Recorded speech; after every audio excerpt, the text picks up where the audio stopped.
Storybugs! Hello and welcome to Storytime. I'm really glad you're here. We are going to read Mickey Mouse's Picnic, story by Jane Werner, illustrations by the Walt Disney Studio. I'll show you the Mickey and Minnie.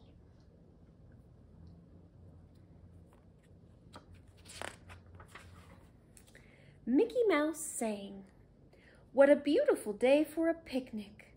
What a picnical day for a lark! We will frolic all day in the happiest way, and we won't get home until dark."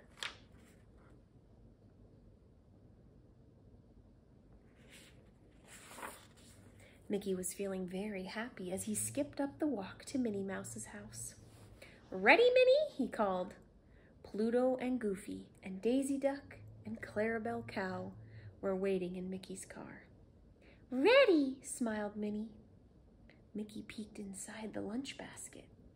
Minnie had packed peanut butter and jelly sandwiches and cold meat sandwiches and deviled eggs and potato salad, radishes and onions, pink lemonade, and a great big chocolate cake. "Let's go," said Mickey, and he picked up the basket and led Minnie out to the car.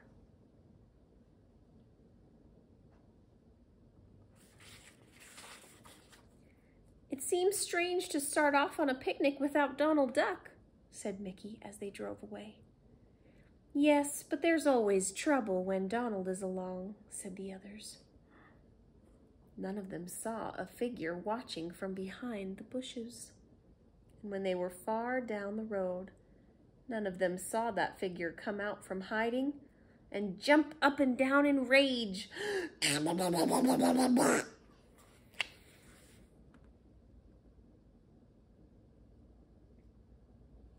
He looks mad. "What a beautiful day for a picnic. What a picnical day for a lark," everyone sang as Mickey Mouse drove merrily down the road to the picnic grounds. And it did start out to be a perfect day. First, they went for a walk along the riverbank. They found a grassy spot beneath a tall shade tree, and they left Minnie's lunch basket there. Then everyone went swimming in the old swimming hole, and how good that fresh, cool water felt. They swam and floated and played around and had a wonderful time.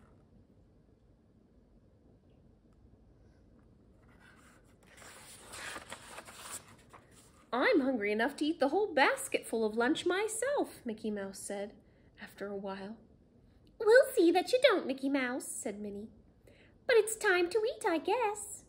So they all scrambled out of the water and hurried off to dress. "Say," Goofy cried, "look at this, will you?" Goofy was holding up his pants. The legs were all tied into knots, and so were his shirt sleeves.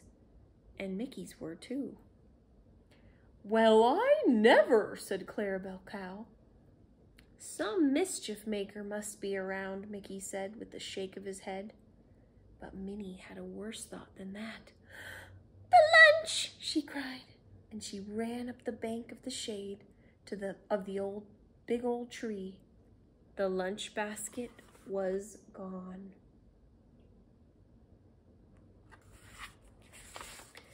"Oh," groaned everyone, "not the lunch." "Hurry into your clothes, everybody," Mickey cried. "We'll soon find out about this." They struggled to undo the knots in their clothes. Then they dressed in a flash and were off on the hunt. All through the woods they hunted under every bush and trailing vine, but not a sign of that lunch basket did they see. At last they came out on the road again, near where they had left Mickey's car. They were hot and tired and hungry and cross.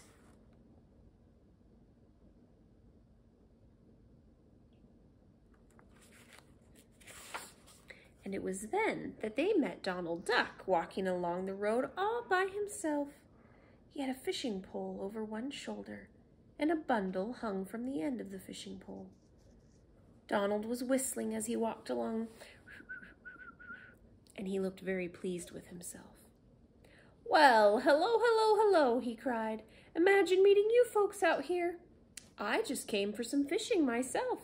Got tired of spending a lonely day at home. Oh, yes, said Mickey. He felt bad because they had left Donald behind. Where are you folks going? Donald asked. We're hunting for our lunch, Mickey said.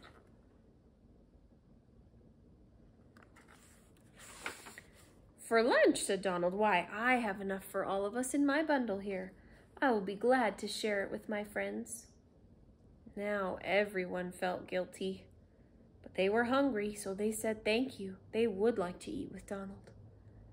Under the same big shady tree, Donald opened his bundle and spread out his lunch. It was delicious. There were peanut butter and jelly sandwiches, and cold meat sandwiches, and deviled eggs, and potato salad, radishes and onions, and pink lemonade, and a great big chocolate cake. That sounds familiar. A strange look came into Mickey and Minnie Mouse's eyes as they saw that picnic lunch, but they did not say a word. So they all sat down and ate and ate. This is delicious, Donald, said Clarabelle Cow. And it's so nice of you, Donald, Daisy Duck added, to share it with us. Sure is, said Goofy, reaching for another sandwich. Yes, Mickey admitted, I guess we misjudged you, old Donald boy.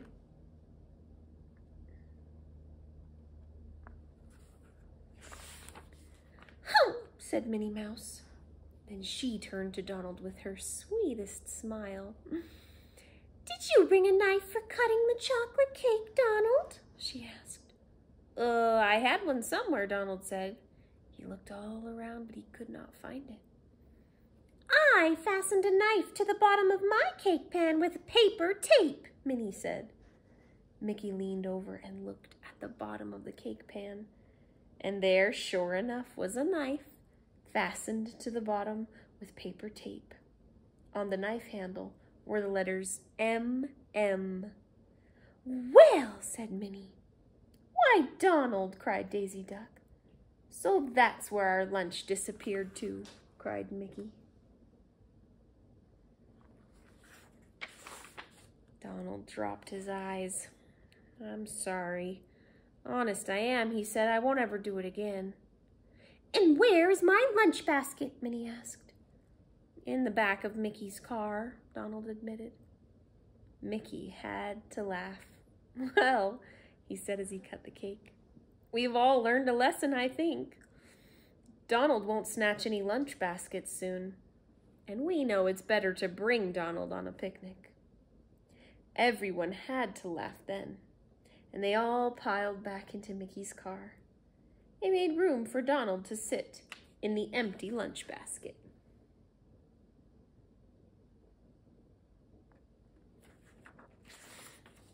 Then away they went toward town, singing merrily. We will frolic all day in the happiest way, and we won't get back home until dark.